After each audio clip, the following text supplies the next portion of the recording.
আসসালামু আলাইকুম প্রিয় দর্শক, আশা করি ভালো আছেন। আমার সামনে যে ধানের চারাটি দেখতে পাচ্ছেন, এটি হচ্ছে বাকানি আক্রান্ত একটি চারা। তো বাকানি আক্রান্ত চারাগুলো স্বাভাবিকভাবেই সুস্থ চারার থেকে দ্বিগুণ পরিমাণ লম্বা হয় এবং একটি সময়ে এই চারাটি মারা গিয়ে এরকম খড়ের আকৃতি ধারণ করে এবং আমাদের কৃষক ভাইয়েরা অনেক সময় এই ক্ষতির লক্ষণটিকে মরা ডিগ লক্ষণের সাথে, অর্থাৎ মাজরা পোকার ক্ষতির লক্ষণের সাথে গুলিয়ে ফেলেন এবং সেক্ষেত্রে আপনারা মাজরা পোকার কীটনাশক জমিতে স্প্রে করেন। তো সেক্ষেত্রে কিন্তু কোনো কাজে আসবে না। তো এটি সাধারণত এরকম ধরনের বাকানি রোগে আক্রান্ত চারাটি একটি সময় যাওয়ার পর এরকম খড়ের বর্ণ আকৃতি ধারণ করে এবং মারা যায়।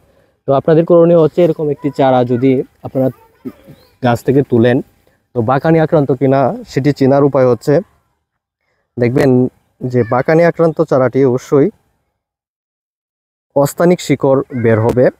মূল শিকড়টি পচে গিয়ে উপরের দিকে এরকম ধরনের অস্থানিক শিকড় থাকবে। এই যে দেখতে পাচ্ছেন, এরকম গিট থাকবে উপরে এবং অস্থানিক শিকড় থাকবে। এর কারণ হচ্ছে নিচের যে শিকড়টি দেখতে পাচ্ছেন, এই নিচের শিকড়টি পচা, অর্থাৎ গাছটি আপ্রাণ চেষ্টা করেও নিচের যে শিকড় সেখান থেকে খাবার নিতে না পারায় এই গাছটি অধিক পরিমাণ, দ্বিগুণ পরিমাণ লম্বা হয়ে যায় এবং একটা সময় গাছটি খাবার নিতে না পেরে মারা যায়।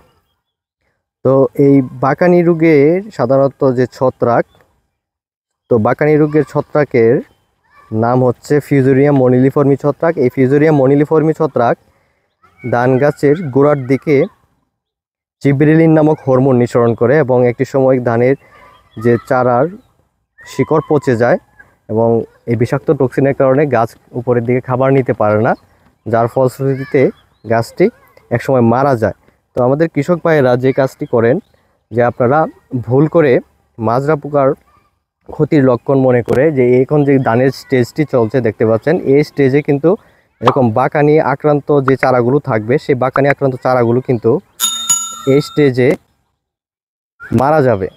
তখন এটি কিন্তু অনেকটাই খড়ের আকৃতি বর্ণ ধারণ করে, যার ফলে কৃষক ভাইয়েরা যে ভুলটি করেন সেটি হচ্ছে, ঘরের আকৃতি ধারণ করলে অনেকে মরা ডিগ লক্ষণ মনে করেন, অর্থাৎ মাজরার ক্ষতির লক্ষণের সাথে আপনারা গুলিয়ে ফেলেন। তো সেটি আপনাদের করা যাবে না। তো মাজরার ক্ষতির লক্ষণ হচ্ছে এরকম, যদি মরা ডিগ দেখতে পান সেক্ষেত্রে আপনারা নিচের দিকে বিন্দু বিন্দু, অর্থাৎ গুণ পোকা খেলে যেরকম ছিদ্র হয় সেরকম সরু সুচালু ছিদ্র পাবেন এরকম অংশে, এবং ভিতরে ফাটালে আপনারা এরকম অংশ যদি আপনারা ভিতরের দিকে ফাটান তাহলে ভিতরের দিকে কীরা পাবেন। কিন্তু এই যে আমার হাতে যে চারাটি দেখতে পাচ্ছেন, এটি কিন্তু মাজরা পোকার ক্ষতির আক্রমণ নেই, এখানে কিন্তু কীরা পাবেন না খুঁজলেও। এটি হচ্ছে বাকানি রোগে আক্রান্ত চারা, কিন্তু ক্ষতির লক্ষণটি অনেক সময় মাজরা পোকার ক্ষতির লক্ষণ, মরা লক্ষণের মতো প্রকাশ করে। এতে আপনারা বিচলিত না হয়ে অবশ্যই এরকম ধরনের যদি বাকানি আক্রান্ত চারা থাকে জমিতে, সেক্ষেত্রে জমির পানি ছেড়ে দিয়ে আপনারা অবশ্যই এরকম আক্রান্ত চারাগুলো তুলে ফেলবেন টেনে, এবং প্রতি 33 শতকে 5 কেজি পরিমাণ লাল সার, অর্থাৎ এমওপি সার আপনারা ছিটিয়ে দিবেন জমিতে। সেক্ষেত্রে কিন্তু এরকম ধরনের বাকানি আক্রান্ত চারা জমিতে থাকবে না এবং বাকানি রোগটি দমন হয়ে যাবে।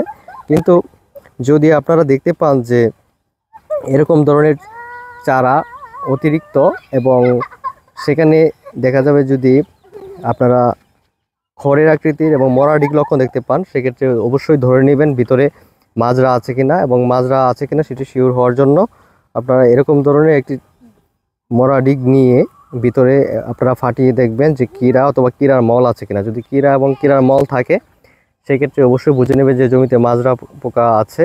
সেক্ষেত্রে কিন্তু আপনারা জমিতে পার্চিং করে দিতে পারেন, এবং ক্ষতির মাত্রা যদি ইটিএল অর্থাৎ ইকোনমিক থ্রেশহোল্ড লেভেল যদি ক্রস করে ফেলে, অর্থনৈতিক ক্ষতির দ্বারপ্রান্তে পৌঁছায়, সেক্ষেত্রে কিন্তু আপনারা অবশ্যই যে কাজটি করবেন, জমিতে পার্চিং করে দিবেন।